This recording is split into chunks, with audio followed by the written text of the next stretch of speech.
Hi there. Today we'll be going through basic orbital mechanics. So, if I throw any object on the Earth, it would go up and it would come down. Well, because there's a constant force, the gravitational force, that is constantly attracting the object back towards the center of the Earth. And that's why you feel weight.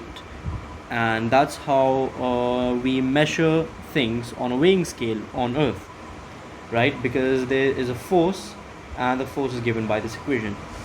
But if I throw an object at a very high speed, right? So instead of throwing it at say like 20 meters per second, I throw it at like a ridiculous speed, say 11 kilometers per second.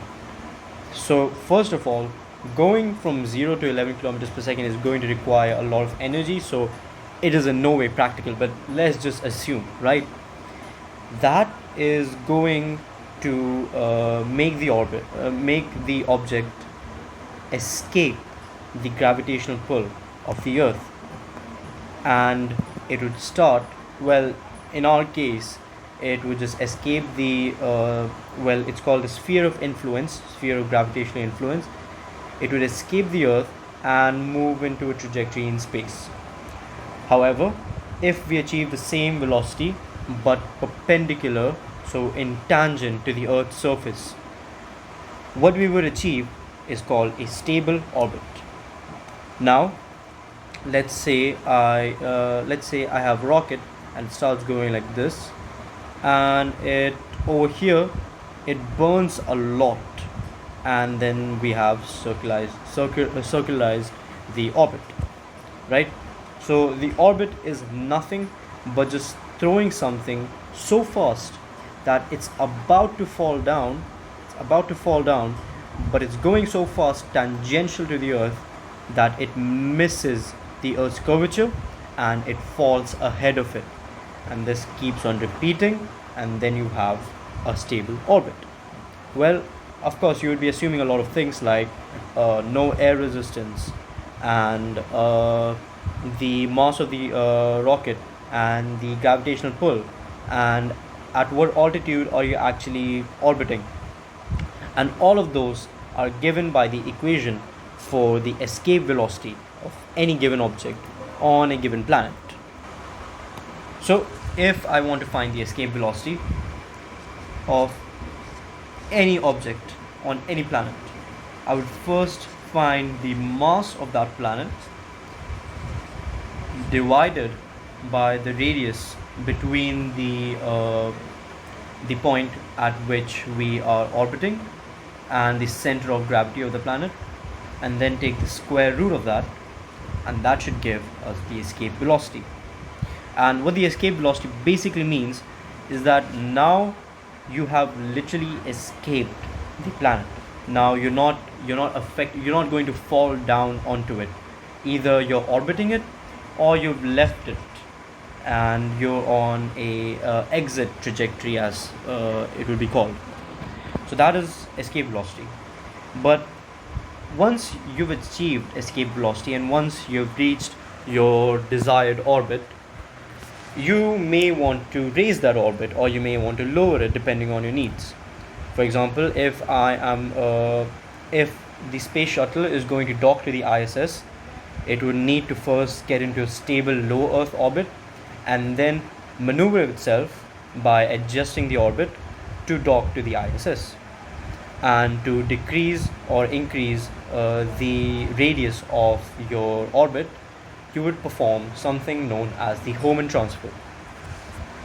So the Hohmann transfer is very basic. It's only 3 steps. So the first is you reach your periapsis. So the periapsis is the point where is the lowest altitude in your orbit, and the apoapsis is the highest altitude in your orbit. So you reach your periapsis, and as you can see, we are moving counterclockwise. So when you're over here, you would burn in that direction. You would burn prograde. So that's in the direction of your movement. And when you burn over here, your apoapsis starts rising. And once it's risen to the point where we need it to be, we will stop the burn. And you will notice that as the apoapsis increases, this whole shape turns into an ellipse. So it looks a bit something like this. So now the orbit is like this, and we just stop there, right? We don't want to try to reconnect it back because we have to actually raise the entire orbit, not just the apoapsis. So we coast till we're at the apoapsis, and then we burn again in prograde, and that raises the periapsis. So now, before we were looking at something like this, and now we're looking at the proper orbit that we want, and that is the Hohmann transfer in simple terms. But why does it work? Why is it that, well, if you made any observation here, you would notice that when I'm accelerating on the periapsis, my apoapsis altitude increases, and when that happens, that means that the over here I'm going to slow down, the velocity will go down. Well, of course, because the gravitational pull from the earth is much lower because of the increased distance. The reason for this is that the total energy of the system remains the same throughout the entire orbit, right? Because if you have some fuel in your rocket, so let's write this down, the total energy is going to be the kinetic energy, so that's the amount that you're moving, plus the potential energy, that is the amount that is stored in your fuel tanks. So using up potential energy increases your kinetic energy, and and it won't go the other way around, of course, because you have already given out all your potential energy. For example, if I want to go back to the original orbit, I would have to use more of my fuel to burn in retrograde to slow down and bring my periapsis back down, wait till I coast there, and then bring my apoapsis back down too. So that was the basics of the Hohmann transfer. Now we are going to look at something known as delta V. Think of this as a currency in space travel, right? So if I want to go from point A to point B, I would need some amount of money, and that money in rockets comes in the form of delta V. So like we've already said, if you want to orbit any body, we first need to achieve the escape velocity, and to achieve escape velocity we have to start from a starting point, so that's 0 kilometers per second. We have to accelerate until we hit 11.2 kilometers per second. By the way, that is the escape velocity for Earth. So once we hit 11.2 kilometers per second, then we can stop, because that's when we have we have achieved a stable orbit. But going from 0 to 11 requires a delta V of 11.2. Of course, assuming there is no air resistance.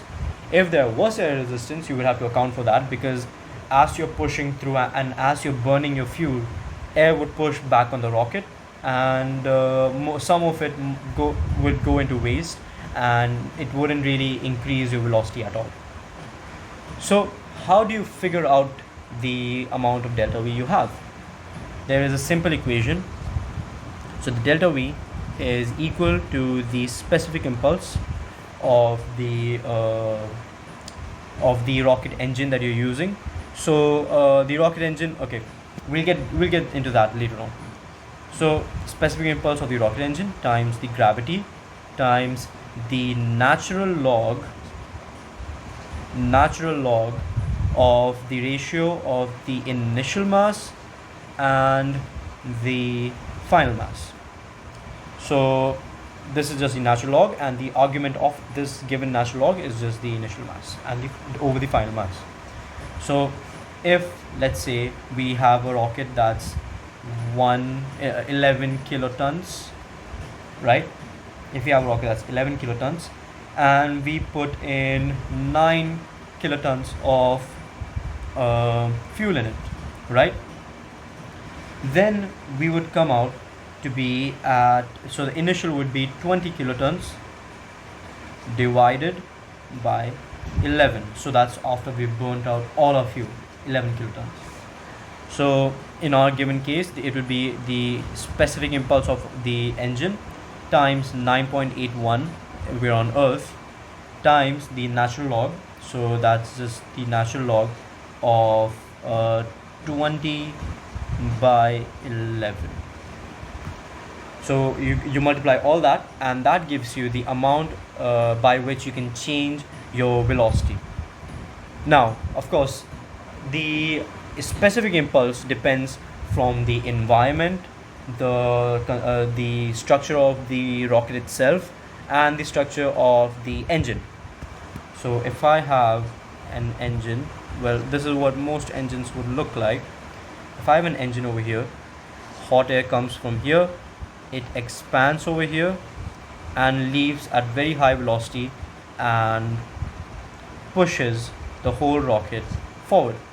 That's just Newton's law, right? So this thing is the very basics of engine structure.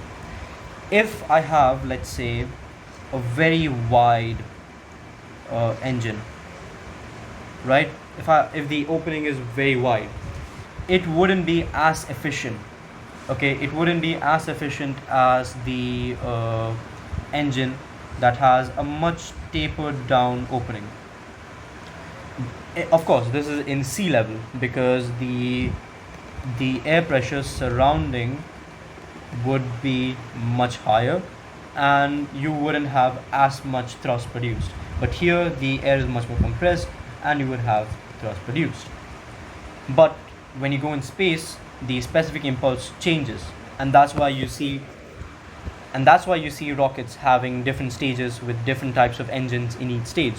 So the first would have a sea level optimized engine, and the next one would have a upper atmosphere optimized engine, and then the main the one that sets the orbit is going to have a vacuum optimized engine, and that gives you the specific impulse of your rocket.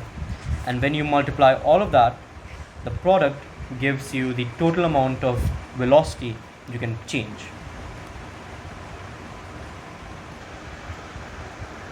So with that done, there are different types of trajectories that we must cover. So the first is, of course, the one that anyone would think of is the circular orbit, right? And the circular orbit has one focus, and that's at the center. This orbit is off-centered. Yeah. All right. So this over here, the velocity is the same throughout. So it's a v1 over here, it's v1 over here, it's v1 over here. It's all the way. It's the same. However, if you have an orbit like this, then you will have two foci, and you would have a semi-major axis and a semi-minor axis. And but however, the cool thing about this, as Kepler discovered, is that if you take this area, I think I should do that in another color.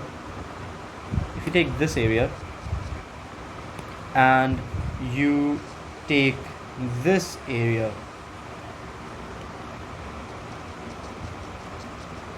if those two areas are the same, right? If those two shaded regions have the same area, that means the spacecraft takes equal time to go from here till here and here till here. So if it takes t1 to go from point A to point B, it would also take t1 to go from point C to point D. So that's a cool thing about elliptical orbits, and it's the fastest at the periapsis. So this is V max, and it's the slowest at the apoapsis. So this is going to be V minimum. However, what would happen if I just kept on burning prograde at the periapsis? Well, the ellipse would break down and we'd be left with something called the escape trajectory. So it's going to look something like a very parabolic trajectory. So if, let's say, this was an empty system, if this was just a box and that's the entire universe, and you reach here and then keep on accelerating until you've reached the escape velocity of this body, you just form a parabola. And instead of falling back to the earth, you would just fall back into the nothingness of space in this given example. However, if there are other bodies, let's expand this box. If there are other bodies over here, you would have an intersection with them, and then you would start orbiting the entire thing. Or if you're fortunate or unfortunate, depending on what you want to do, you might just leave the whole system and start orbiting the solar system or whatever this thing is orbiting. So you will always be moving in some trajectory, and if there are no other bodies in the system, then you would just keep on moving in straight line. And that is it with the basics of orbital mechanics.